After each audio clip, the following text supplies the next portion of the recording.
ករណីបើកបរម៉ូតូជ្រុលទៅបុកឡាននៅខេត្តប៉ៃលិនកំពុងតែមានការផ្ទុះខ្លាំងមានការចាប់អារម្មណ៍ខ្លាំង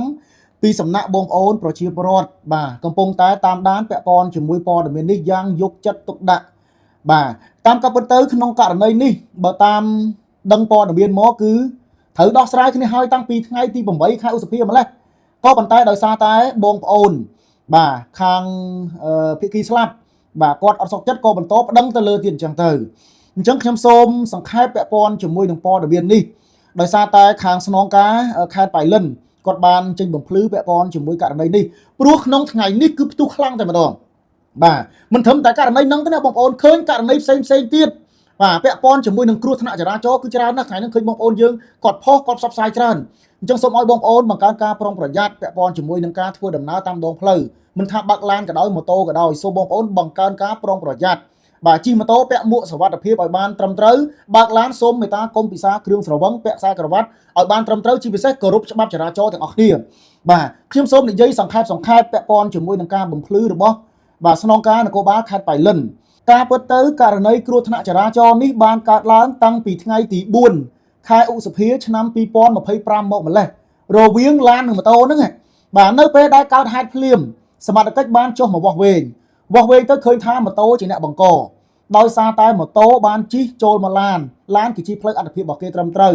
បាទក្រោយពីវាស់វែងរួចភាគីទាំងសងខាងក៏បានចូលមកដោះស្រាយការដោះស្រាយនេះមិនមែនតែមួយលើកពីរលើកទេណាបងប្អូនគឺចំនួន3លើកបាទទម្រាំតែដោះស្រាយបញ្ចប់លើកទី1ថ្ងៃទី7ខែឧសភាឆ្នាំ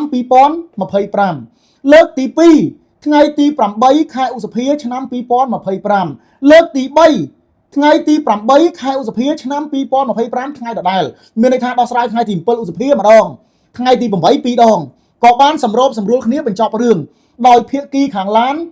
ចូលរួមជួយខាងភាគីម៉ូតូដែលស្លាប់នោះគឺគាត់ជួយ4លានដើម្បីឲ្យចូលរួមធ្វើបុណ្យអញ្ចឹងទៅបាទនៅពេលដែលដោះស្រាយគ្នាបើតាមព័ត៌មានមកដូចជាត្រូវគ្នាអស់ហើយបាទនឹកឃើញថាមិនចង់វែងឆ្ងាយហើយក៏ការសរសេរមកដូចជាក្នុងលិខិតនេះភាគីទាំងសងខាងបានចរចាគ្នាបានសម្របសម្រួលគ្នាបានយល់ព្រមដោះស្រាយគ្នារួចរាល់ហើយបាទគឺមានលីលាអសរក៏ដូចជាមានស្នាមមេដៃបាទមានហត្ថលេខាបងប្អូនយើងគាត់ចូលរួមដោះស្រាយទៀតនិងមានរូបថតប្រគល់ថវិកាដើម្បីបញ្ចប់រឿងលុះបន្តិចក្រោយមកបងប្អូនសាច់ញាតិភាគីខាងម៉ូតូបែរជាមិនយល់ព្រមហើយបង្គាប់ឲ្យឪពុកម្ដាយខាងម៉ូតូបង្កនេះទារលុយចំនួន$5,000បានគេបញ្ចប់រឿងបានគេយល់ព្រមទៅវិញបាទមានន័យថាពាក់ព័ន្ធជាមួយបញ្ហានេះគេយល់ព្រមផ្តិតម្ដាយឲ្យម្ដងហើយបាទឪពុកម្ដាយខាងម៉ូតូនេះបាទខាងតែគាត់ស្លាប់នេះគាត់បានផ្តិតម្ដាយគាត់បានសរសេរជាលិលាអក្សរយល់ព្រមគ្នារួចរាល់អស់ហើយក៏ប៉ុន្តែបានដឹងឮទៅដល់សាច់ញាតិនោះគេឲ្យយោបល់ថាអត់ព្រមទេអត់សុខចិត្តទេបាទអញ្ចឹងប្រកបឲ្យឪពុកម្ដាយខាងម៉ូតូនេះទារលុយ$5,000វិញដើម្បីបញ្ចប់រឿងអញ្ចឹងវាធ្វើឲ្យរឿងនេះកាន់តែបន្តវែងឆ្ងាយទៅមុខទៀតដោយសារតែមូលហេតុខាងលើនេះហើយបានជារឿងនេះរហូតមកដល់ពេលនេះម៉ោងនេះនៅតែដោះស្រាយមិនចប់បាទហើយភាគីខាងឡានក៏គេមិនសុខចិត្តដែរបាទអញ្ចឹងគេសនំពោឲ្យបងប្អូនដែលលេងនៅក្នុងបណ្ដាញសង្គម Facebook ជួយផុសជួយរកយុត្តិធម៌ជូនគេវិញអញ្ចឹងទៅបាទហើយដោយសារតែมันមានការឯកភាពគ្នាជំនាញបានកសាងសំណុំរឿងបញ្ជូនទៅអัยការអមសាលាដំបងខេត្តប៉ៃលិនដើម្បីចាត់ការបន្តតាមនីតិវិធីនៅថ្ងៃទី16ខែឧសភាឆ្នាំ2025បាទបើតាមសាច់រឿងបងប្អូនយើងបានដឹងហើយគ្រោះថ្នាក់តាំងពីថ្ងៃទី4ខែឧសភាបាទចរចាគ្នា3លើកទី1ថ្ងៃទី7ឧសភាលើកទី2ថ្ងៃទី8ឧសភាលើកទី3ថ្ងៃទី8នោះដដែលចរចាត្រូវគ្នាអស់ហើយបាទសម្រាប់ថាខាងភាគីឡាននោះជូន4លានដើម្បីបាទឲ្យខាងម៉ូតូធ្វើបុណ្យអញ្ចឹងទៅពេលខាងម៉ូតូនេះមិនដឹងអាម៉េចបានទូក្រោយមកបានជាសាច់ញាតិខាងម៉ូតូនេះបាទគេក៏បានអត់យល់ព្រមវិញបាទប្រាប់ទៅខាងឪពុកម្ដាយភាគីម៉ូតូថាអត់ត្រូវយក4លានទេយក20លាននោះ$5,000នោះបានសមអត់មានត្រូវយក4លានទេក៏ធ្វើឲ្យរឿងនេះវែងឆ្ងាយមកដល់ពេលនេះម៉ោងនេះអញ្ចឹងទៅបាទហើយពាក់ព័ន្ធជាមួយករណីនេះខ្ញុំសូមសំណូមពរទៅដល់ភាគីទាំងសងខាងថយម្នាក់មកជាហ៊ានទៅ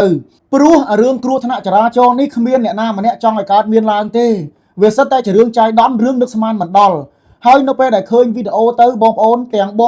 ខ្ញុំអត់និយាយថាអ្នកណាខុសអ្នកណាត្រូវទេទុកឲ្យបងប្អូនពិចារណាតាមការគួរចុះហើយទុកឲ្យច្បាប់គេមានវិធានការបែបណាគេដោះស្រាយបែបណាលទ្ធផលបែបណាទុកឲ្យច្បាប់អ្នកសម្រេចចុះបាទប៉ុន្តែខ្ញុំនៅតែសនំពោថាបើសិនជាអាចគួរតែថយម្នាក់មកចង្ហៀនទៅបាទឡានក៏គ្នាខ្ទេចដែរបាទហើយខាងភាគីម៉ូតូក៏ មានអ្នកស្លាប់អញ្ចឹងទៅសិតតែរងផលប៉ះពាល់រៀងខ្លួនបាទមកខាងទៅបាត់បង់អាយុជីវិតអញ្ចឹងទៅគាត់ទោះបីជាខុសក៏ប៉ុន្តែគាត់បាត់បង់អាយុជីវិតហើយភាគីខាងឡានក៏រងផលប៉ះពាល់ធ្ងន់ធ្ងរដែរបាទឃើញថាដូចជាខ្ទេចពីមុខហើយគាត់បើកត្រឹមត្រូវបើគាត់ហ្នឹងបើគាត់បើកប្រកាន់ស្ដាមឲ្យផ្លូវអត្ថភាពទៀតបាទអានេះខ្ញុំអត់ទៅជែកវិញអីច្រើនទេព្រោះខ្ញុំ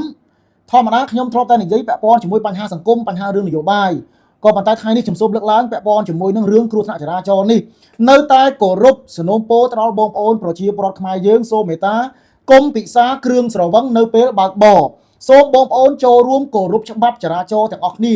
ដើម្បីសុវត្ថិភាពខ្លួនឯងនិងសុវត្ថិភាពអ្នកដទៃបាទខុសឆ្គងត្រង់ចំណុចណាមួយខ្ញុំសូមការគោរពអធិស្ឋាន